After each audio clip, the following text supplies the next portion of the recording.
नास्तिकता परिहारस्तु शिष्टाचार प्रतिपालनम पुण्य प्राप्तेश्च निर्विघ्नो शास्त्रदौतेन संस्तुति। जय जिनेन्द्र बंधुओं, आप और हम सभी एकत्रित हुए हैं विश्व लोकप्रिय कार्यक्रम सम्यक समाधान में, जहां पर परम पूज्य मुनि श्री सुप्रभ सागर जी महाराज करते हैं समीचीन विकल्पों का सम्यक समाधान। भक्तों के मन में उठने वाले समीचीन विकल्प, चाहे वह धार्मिक हों या आध्यात्मिक, मुनि श्री बड़ी ही निर्मलता पूर्वक भक्तों के समीचीन विकल्पों का सम्यक समाधान करते हैं। आपके मन में कोई भी विकल्प उठ रहा है तो आप हमें व्हाट्सएप के माध्यम से हमें अपना विकल्प भेज सकते हैं और मुनि श्री उनका समीचीन विकल्प का सम्यक समाधान करेंगे। अतः ज़्यादा विलंब न करते हुए परम पूज्य मुनि श्री प्रणत सागर जी महाराज के चरणों में निवेदन करते हैं कि इस कार्यक्रम को आगे बढ़ाने की कृपा करें। सदोष शांत्या विहितात्म शांति शांतिर्विधाता शरणं गतानां भूयाद् भवक्लेश भयोपशान्ति शांतिर्जिनो में भगवान शरण्य शांति जिनो में भगवान शरण्य। अनंत अनंत सिद्ध परमेष्टि भगवान की, देवादिदेव 1008 भगवान शांतिनाथ स्वामी की, परम पूज्य आचार्य भगवंत गुरुवर विशुद्ध सागर जी मुनि महाराज की, परम पूज्य मुनि श्री सुप्रभ सागर जी महाराज की, परम पूज्य मुनि श्री प्रणत सागर जी महाराज की जय। समीचीन विकल्पों का सम्यक समाधान। सम्यक ज्ञान की वह अलौकिक विधा जिसके माध्यम से हम सभी प्रतिदिन अपने ज्ञान को सम्यक्त की ओर ले जा रहे हैं, क्योंकि केवल की प्राप्ति का एकमात्र कार्यकारी उपाय है सम्यक ज्ञान। और वह सम्यक ज्ञान हम सभी प्रतिदिन उस अनूठी विधा से समझ रहे हैं जिसे परम पूज्य मुनि श्री सुप्रभ सागर जी महाराज ने नाम दिया सम्यक समाधान। समीचीन विकल्पों का सम्यक समाधान। देश के विभिन्न प्रांतों से अनेक समीचीन विकल्प हमें यहाँ प्रतिदिन प्राप्त हो रहे हैं और परम पूज्य मुनि श्री आगम के परिप्रेक्ष्य में उनका हम सबको सम्यक समाधान प्रदान कर रहे हैं। प्रारंभ करते हैं आज का सम्यक समाधान बानपुर की उस पावन धरा से, जहाँ पर परम पूज्य मुनि श्री के सानिध्य में 22 जनवरी से 27 जनवरी तक श्रीमद् जिनेन्द्र पंचकल्याणक प्रतिष्ठा एवं गजरत महोत्सव संपन्न होने वाला है। और आज का पहला विकल्प उदगीर महाराष्ट्र से बाहुबली जैन परम पूज्य मुनि श्री के चरणों में बारंबार नमोस्तु निवेदित करते हुए अपना समीचीन विकल्प रख रहे हैं कि महाराज जी, मैं जो भी कार्य करता हूँ उसमें असफल ही होता हूँ, तो कार्य की सफलता के लिए मुझे क्या करना चाहिए। हमारे समीचीन विकल्प का सम्यक समाधान करते हुए हमारा मार्गदर्शन करने की अनुकंपा करें। नमोस्तु महाराज जी, नमोस्तु। ओम नमः सिद्धम। परम पूज्य आचार्य भगवान गुरुवर विशुद्ध सागर जी महाराज की जय। परम पूज्य मुनि श्री सुप्रभ सागर जी महाराज की जय। परम पूज्य मुनि श्री प्रणत सागर जी महाराज की जय। जीवन के प्रत्येक कार्यों में सफलता पाने के लिए 3 सूत्रों को बहुत अच्छे से समझने की आवश्यकता है। 3 सकारों से हमारे जीवन में सफलता प्राप्त हो सकती है। पहला, कार्य करने से पहले हमें सजग होकर उस कार्य के प्रति समर्पित भावों से उस कार्य को प्रारंभ करना होगा। सजगता के साथ साथ हमारे भीतर उस कार्य को लेकर, अपने जीवन को लेकर और सभी को लेकर सरलता भी होनी आवश्यक है। और तीसरी बात कुछ है तो वह संवेदनशीलता है। जिसने अपने जीवन में सजगता, सरलता और संवेदनशीलता को प्राप्त कर लिया है, वह नियम से अपने जीवन में पुरुषार्थ और पुण्य के द्वारा उस कार्य में सफलता प्राप्त कर सकता है। ये भी बात अवश्य समझने योग्य है कि कोई भी कार्य हो एकमात्र पुरुषार्थ से फलीभूत हो, सफलता को प्राप्त हो, ज़रूरी नहीं है। उस पुरुषार्थ के साथ साथ जीवों को परिपूर्ण रूप से आंशिक रूप में ही सही पर पुण्य की, भाग्य की कहीं ना कहीं आवश्यकता होती है। बिना पुण्य के, बिना भाग्य के किसी भी कार्य की सिद्धि नहीं होती। जैसे अगर आगम के परिप्रेक्ष्य में हम समझे तो आचार्य भगवान कहते हैं कि एक कार्य की सिद्धि के लिए अनेक प्रकार के घटक, अनेक प्रकार के फैक्टर, अनेक प्रकार के समवायों की आवश्यकता है। जैसे भाग्य है, पुरुषार्थ है, होनहार है, साथ में काल लब्धि है, इसके साथ साथ उपादान, निमित्त आदि इन सभी समवायों का, सभी फैक्टर्स का जब एक साथ हमारे जीवन में प्रभाव होता है या प्रादुर्भाव होता है, तभी जीवन में सफलता होती है। कहीं ना कहीं आप पुरुषार्थ तो करते ही होंगे, पर पुरुषार्थ करते समय हो सकता है योग्य दिशा में, योग्य समय पर पुरुषार्थ नहीं हो रहा हो, क्योंकि जो भी कार्य होता है उस कार्य का, प्रत्येक कार्य का कहीं ना कहीं कुछ समय, टाइम लिमिटेशन, टाइम बाउंडेशन होता है। व्यक्ति कई बार जीवन में यही कार्य करता है, जब जो कार्य करना होता है वह तब ना करके उसे बाद में करने का प्रयास करता है या कभी कभी पहले करने का प्रयास करता है, तो भी वह कार्य सिद्ध नहीं हो सकता है। जैसे किसान भी व्यक्ति होता है, वह किसान भी समय पर ही बीज बोता है, पानी देना, खाद देना समय पर ही करता है। एक माँ भी होती है, भोजन बनाते समय बिल्कुल समय को देखकर कौन से समय पर कौन सा कार्य करना है, तभी भोजन में स्वाद आता है। ऐसे ही जीवन के विषय में भी हमें समझने की आवश्यकता है कि जीवन में अगर सफलता चाहिए, कोई भी कार्य हो, चाहे लौकिक हो, पारलौकिक हो, प्रत्येक कार्य की सफलता के लिए हमें सबसे बड़ा अगर कोई फैक्टर है तो उसका नाम है समय। और समय के साथ पिछले जन्मों का, पिछले पर्यायों का, पिछले दिनों का कुछ ना कुछ पुण्य का अंश भी हमारे पास होने की आवश्यकता है। और जिसके पास तीव्र पुण्य का उदय होता है या जो तीव्र पुण्य के उदय में कार्य करना प्रारंभ करता है, नियम से उसे उस पुरुषार्थ में समय के साथ साथ ही पूर्ण रूप से सफलता भी प्राप्त हो सकती। ये सब कुछ घटक तो एक तरफ है, एक किनारे है। और सर्वोत्कृष्ट बात, अगर हमें जीवन के कार्यों में सफलता प्राप्त करनी है तो मैं तो आपसे यही कहूँगा कि आप कोई काम अगर आपका रुका है, सफलता नहीं मिल रही है, आप सच्चे देवशास्त्र गुरु को स्मरण करें, उनके चरणों में श्रीफल भेंट करते हुए, वहाँ अपने निर्विघ्न कार्य की भावना भाते हुए उस कार्य को प्रारंभ करें। ये पक्का है, देवशास्त्र गुरु की आराधना करने से, उनके चरणों में पहुँचने से, वहाँ निर्मल भाव रखने से पुण्य का वर्धन भी हो गया। हो सकता है उस पुण्य के निमित्त से हमें बहिरंग रूप से निमित्त मिलना और भी सहयोग करने वाले मिलना, ये स्वाभाविक रूप से ही होना संभव हो सकता है। इसलिए स्वयं के पुरुषार्थ के साथ सही दिशा में और सही समय पर पुरुषार्थ करना, पुण्य के रूप में देवशास्त्र गुरु का स्मरण, उनकी पूजा या जैसी जैसी हमारे पास शक्ति है उस क्रियाओं को भी करने की आवश्यकता है। क्योंकि प्रत्येक कार्य के पीछे ये सजगता से करने की आवश्यकता है कि हम किस भावना से उसे कर रहे हैं। हमारी जितनी निर्मल भावना होगी, हमारी जितनी पॉजिटिव सकारात्मक सोच होगी, उतना ही कार्यों में हमें नियम से सफलता मिलने की पूरी संभावना होती।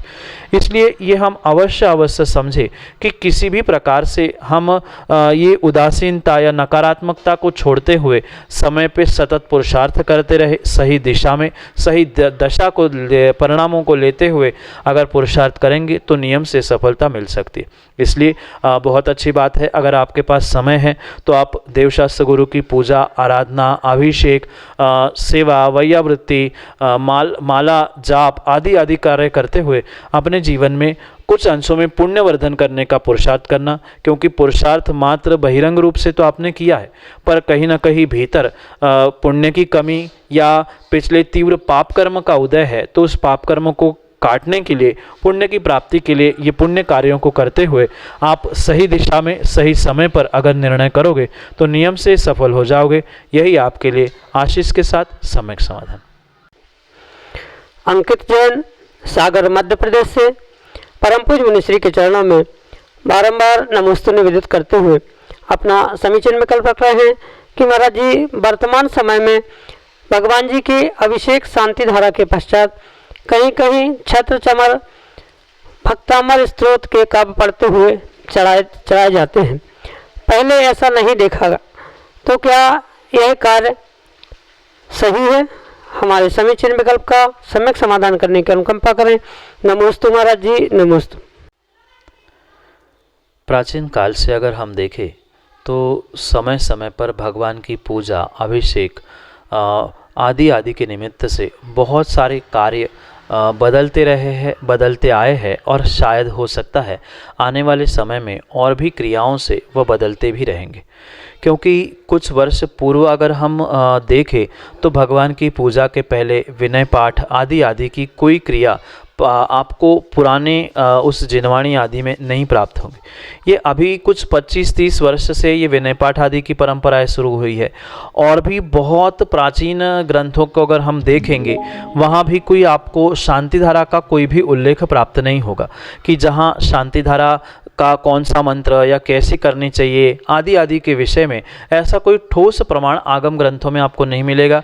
क्योंकि बहुत प्राचीन काल में शांतिधारा आदि की परंपराएं नहीं थी। जो भी क्रियाएं थी वह क्रम से समय को देखते हुए श्रावक अपनी सुविधाओं के अनुसार उसको बदलता रहा। कहीं कुछ क्रियाएं जोड़ती गई, कई क्रिया घटती गई। ये समय समय का फेर है और समय समय पर इसमें कई सारे स्थानों पर बदलाव भी देखने में आता है। इसी प्रकार से वर्तमान के परिप्रेक्ष्य में जो ये अभिषेक शांतिधारा के उपरांत छत्र चमर चढ़ा देना आदि आदि जो भक्तांबर के स्तोत्रों के द्वारा करना प्रारंभ किया है उसका कोई आगम में प्रमाण नहीं है कि इसी प्रकार से उनको करना चाहिए या करना ही चाहिए। ऐसा कहीं भी किसी भी प्रकार से आपको किसी आगम ग्रंथों में, पूर्वाचार्यों के ग्रंथों में प्राप्त होने वाला नहीं है। क्योंकि ये मात्र एक तात्कालिक व्यवस्था है।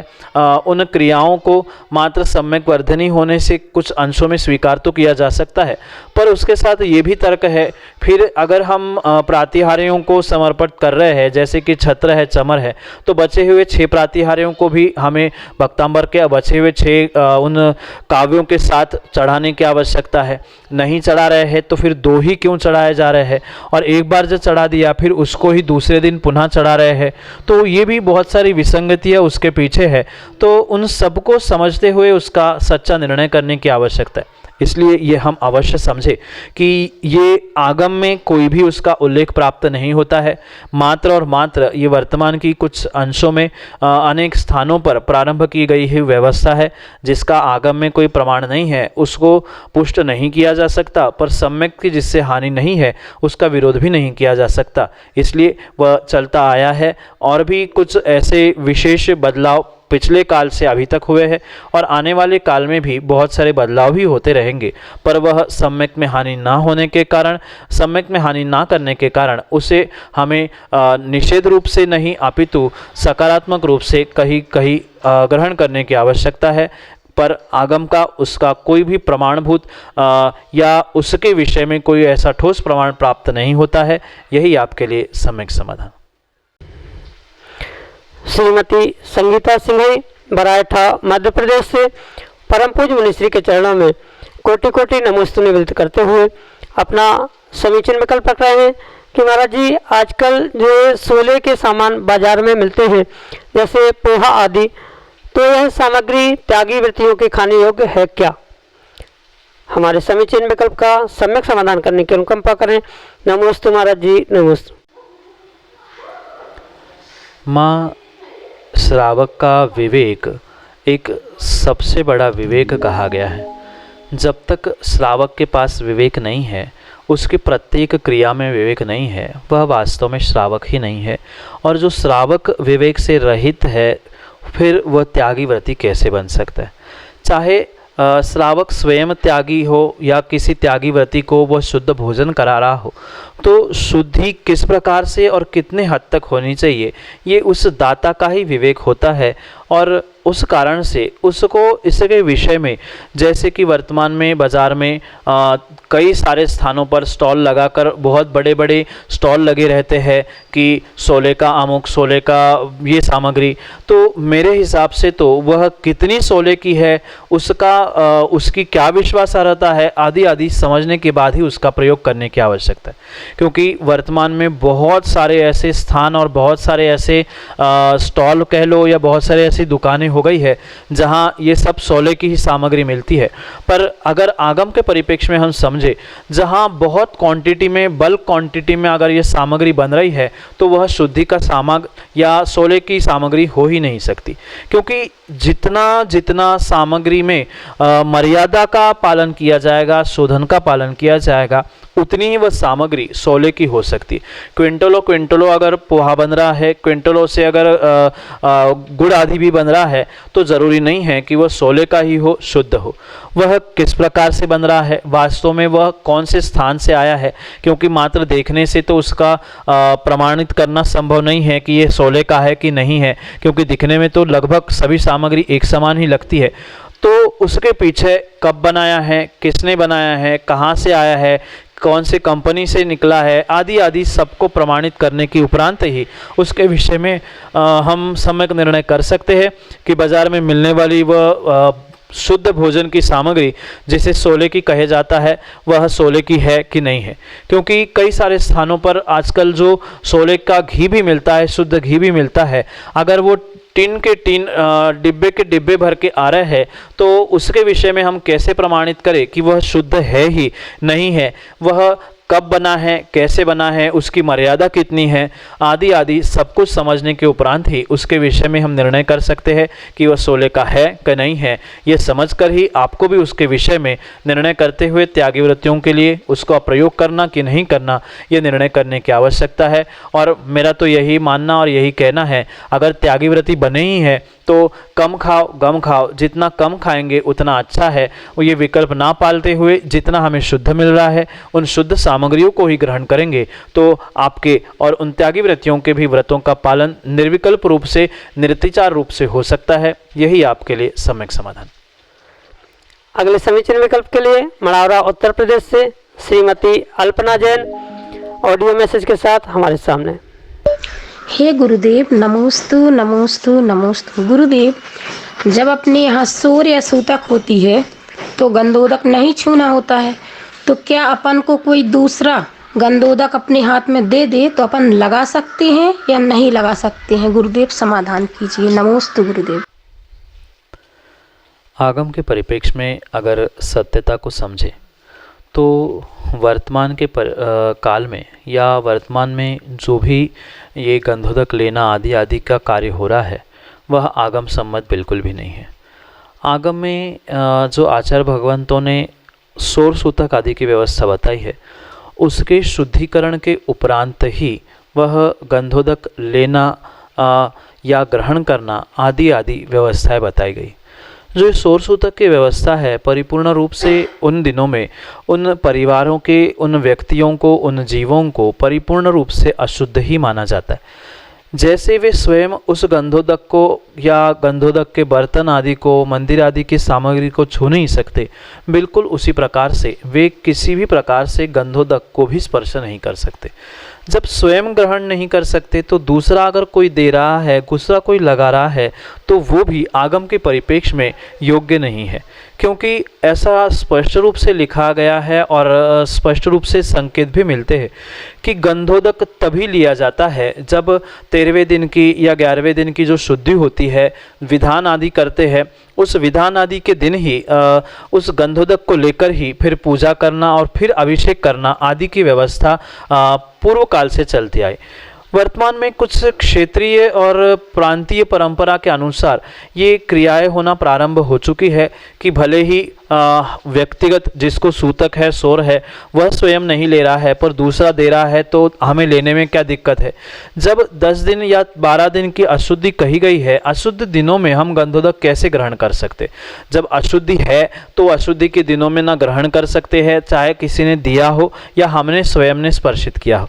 जैसे 3 दिन तक भी उन सूतक आदि के दिनों में भी बिल्कुल ग्रहण ही नहीं करते, ऐसा ही आगम के परिप्रेक्ष्य में 12 दिन या 10 10 दिन वह जीव जिसको सुरसूतक लगी है, वह परिवार वाले उनको किसी भी प्रकार से उन गंधोदक आदि को ग्रहण भी नहीं करना चाहिए। स्वयं भी नहीं, दूसरा दे रहा है तो भी नहीं, दूसरा लगा रहा है तो भी नहीं, क्योंकि वह गंधोदक एक पवित्र वस्तु है। जैसे हम सच्चे देवशास्त्र गुरु को नहीं छू सकते इन दिनों में, वैसे ही उन गंधोदक को भी इन दिनों में स्पर्श नहीं किया जा सकता है, क्योंकि व्यक्ति उन दिनों में परिपूर्ण रूप से अशुद्ध ही माना जाता है। और इस अशुद्धि की मर्यादा जैसी पीढ़ी के अनुसार, गणना के अनुसार होती है, उसके अनुसार ही ये गंधोदक आदि लेने की भी व्यवस्था होती है। किन्हीं स्थानों पर 3 दिन बाद चौथे दिन गंधोदक लिया जाता है, कहीं 5वें दिन के बाद 6वें दिन गंधोदक लिया जाता है।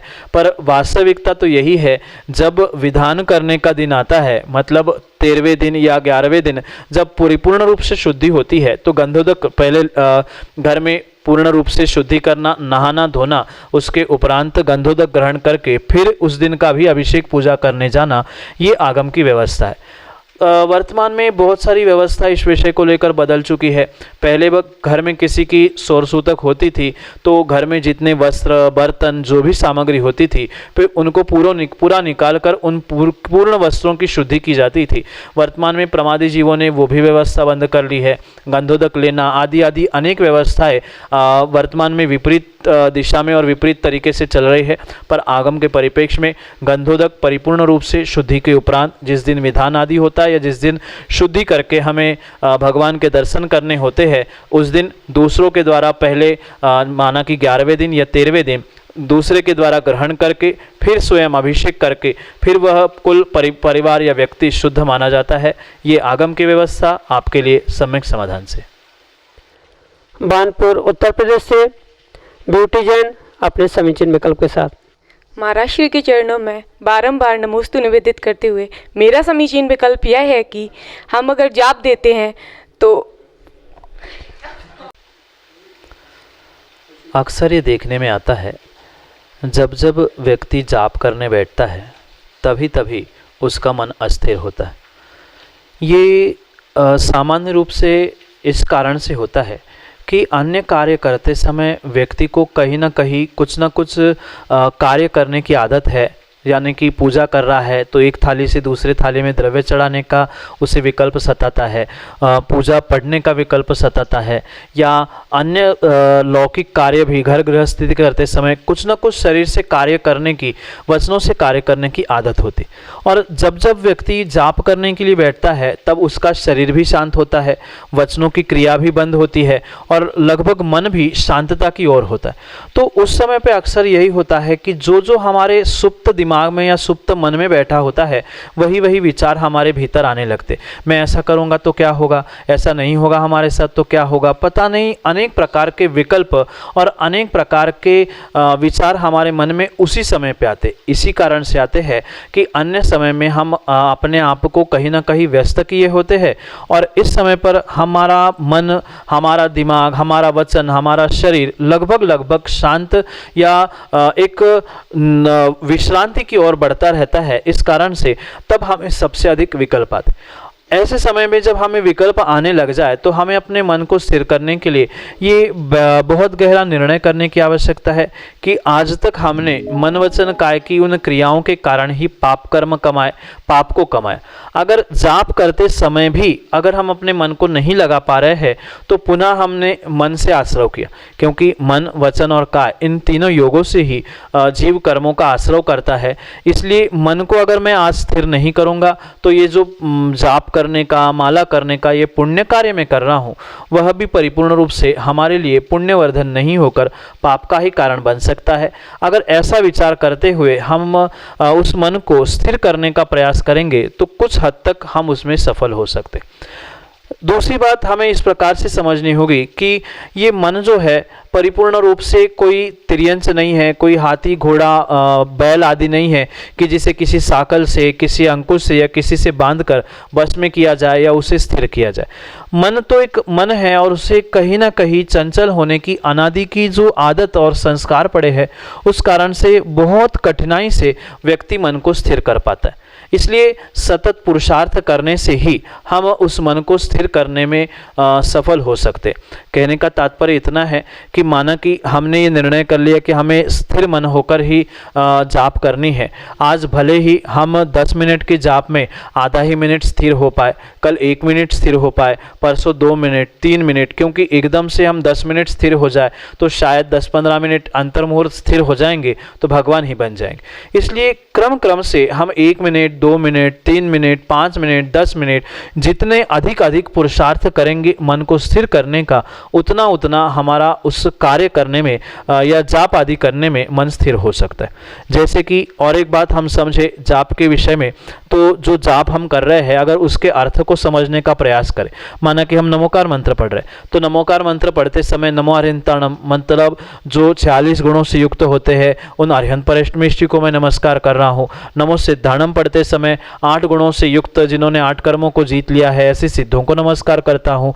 नमो आयरियाणम आचार्य परमेष्ठी, उपाध्यायणम उपाध्याय परमेष्ठी, सव साहू साधु परमेष्ठी आदि उनके गुण, उनके चित्र या उनकी प्रतिमाएं आदि आदि हम आंखों के सामने लाने का प्रयास करेंगे तो जो बाहर मतलब अशुभ कार्यों में हमारा मन भटक रहा था वह कम से कम शुभ कार्यों में आकर कुछ अंशों में स्थिर होगा। क्योंकि पानी जैसा या पत्थर जैसा एकदम शांत हो जाए मन, ऐसा हो ही नहीं सकता। जो अशुभ परिणामों में, अशुभ क्रियाओं में हमारा चंचल मन जा रहा था उसको शुभ क्रियाओं में लाना ही हमारे लिए वर्तमान में पंचम काल में उस मन की स्थिरता हो सकती। इसलिए उस जाप का कुछ अंशों में अर्थ भी समझ ले, या जो हम पढ़ रहे हैं जैसे ओम पढ़ रहे हैं तो ओम पंच परमेष्ठी का प्रतीक होता है, ह्रीम जो होता है 24 तीर्थंकर का प्रतीक होता है, क्लीम ऐश्वर्यदाय आदि आदि उस बीजाक्षरों का जो अर्थ है, उन मंत्रों का सामान्य रूप से अर्थ है, उनको समझकर या हमारे लिए जो इष्ट भगवान है, इष्ट गुरु है, जिनवाणी है, उनका स्मरण करते हुए, उनको आंखों के सामने लाते हुए अगर हम जाप करेंगे तो विशेष उसमें हमें फल प्राप्त होने की संभावना हो सकती है, तभी हमारा मन स्थिर हो सकता है। इसलिए मंत्रों का अर्थ साथ साथ हमारे अस्थिर होने से पाप का आश्रय भी हो सकता है। ये सब कुछ सोचते हुए क्रम क्रम से हम पुरुषार्थ करेंगे तो नियम से मन स्थिर होता जाएगा। यही आपके लिए सम्यक समाधान। अगले समीचीन विकल्प के लिए मानपुर उत्तर प्रदेश से सीनू जैन हमारे सामने। महाराज श्री के चरणों में त्रयवार नमोस्तु निवेदित करते हुए कि महाराज श्री अगर कोई पूजा की थाली छोड़कर जाए तो उस निर्माल द्रव्य को उठाकर रख देने के बाद क्या हम स्वयं पूजन कर सकते हैं? हमारे समीचीन विकल्प का सम्यक समाधान करने की कृपा करें। नमोस्तु महाराज जी, नमोस्तु महाराज जी, नमोस्तु महाराज जी। सच्चे देवशास्त्र गुरु के निमित्त से जो भी द्रव्य चढ़ाई जाती है उसे निर्माल्य कहा जाता है। और उस निर्माल्य का मतलब ये नहीं है कि हम निर्माल्य को छूने से या किसी भी प्रकार से निर्माल्य का स्पर्श करने से हम वैसे अशुद्ध नहीं हुए हैं जैसे कि कोई तिर्यंच को या किसी अशुद्ध व्यक्ति को छूने से होते। ये बहुत अच्छी से हमें समझने की आवश्यकता है। निर्माल्य का सेवन करना, निर्माल्य को स्पर्श करना, इसमें बहुत अंतर है। अगर उस निर्माल्य को हम स्वयं पुनः पूजा के लिए प्रयोग कर रहे हैं या उस निर्माल्य का हम कोई व्यवस्था बना रहे हैं कि उसको हम जाके किसी को दे दूँ, मैं माली को देने के लिए जा रहे हैं या उसे तिर्यंच को खिलाने के लिए जा रहे हैं, तो कुछ अंशों में हमारा उस निर्माल्य के प्रति राग है। पर माना कि हम पूजा करने गए और हमारे पहले कोई पूजा करके गया था जो उसी टेबल पर द्रव्य चढ़ा के गया था। अब हमारे लिए वही एक टेबल है, वही एक स्थान है और हमें वहीं पर बैठ के पूजा करनी है, तो हम उनके निर्माल्य में थोड़ी पुनः चढ़ाएंगे। हम तो स्वाभाविक सी बात है पहले जो टेबल में थाली आदि रखी या द्रव्य है उसको अलग करते हुए अपने लिए जगह बना रहे हैं, ना कि हम निर्माल्य से कोई ममत्व रख रहे। अगर हमारा वहाँ पर ये ममत्व है कि निर्माल्य है, ये द्रव्य है, खराब ना हो जाए, मैं इसको दे दूँ या उसकी व्यवस्था बनाऊं, तो कुछ अंशों में उसमें राग होने से हमें दोष लग सकता है निर्माल्य के प्रति ममत्व का। पर वहाँ हमारा कोई ममत्व नहीं था, सीधी सी बात थी, हमें बैठने के लिए जगह नहीं थी, हमें द्रव्य चढ़ाने के लिए कोई स्थान नहीं था, हम तो अपने ही थाली से द्रव्य से पूजा करने वाले थे। पर वहाँ स्थान का, टेबल आदि का अभाव होने से अगर हमें उसे किनारे किया है, थाली उठाकर अन्यत्र रखा है, तो वो कोई निर्माल्य का सेवन रूप या निर्माल्य के ममत्व रूप, निर्माल्य के प्रयोग रूप हमें दोष लगाने वाला नहीं है।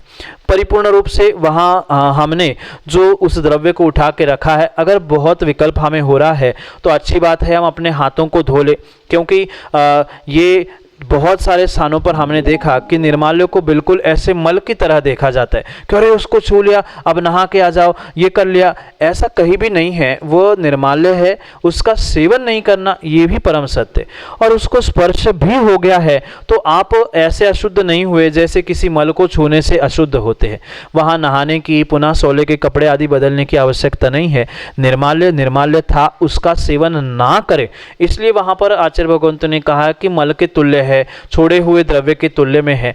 पर उसको अगर हमने अपनी व्यवस्था के लिए अलग करके रखा है तो ज़्यादा से ज़्यादा हम हाथ धो सकते हैं और हाथ धोकर पुनः अपनी अपनी पूजा कर सकते हैं, जिनवाणी को स्पर्श कर सकते हैं, अपने द्रव्य को भी स्पर्श कर सकते हैं।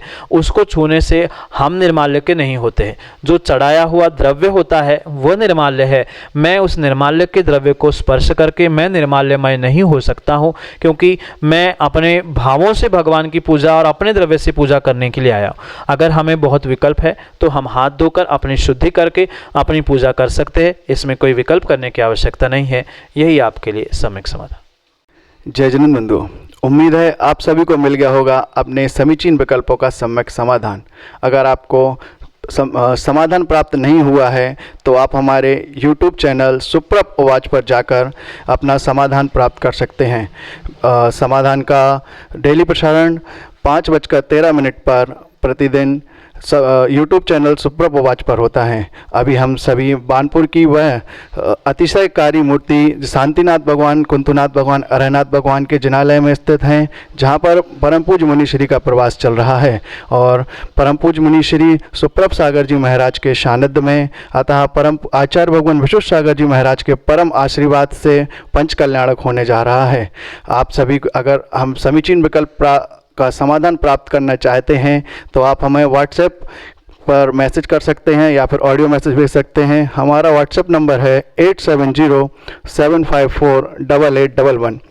इसको एक बार और पुनः नोट कर सकते हैं, 8707548811। जय जिनेंद्र बंधु।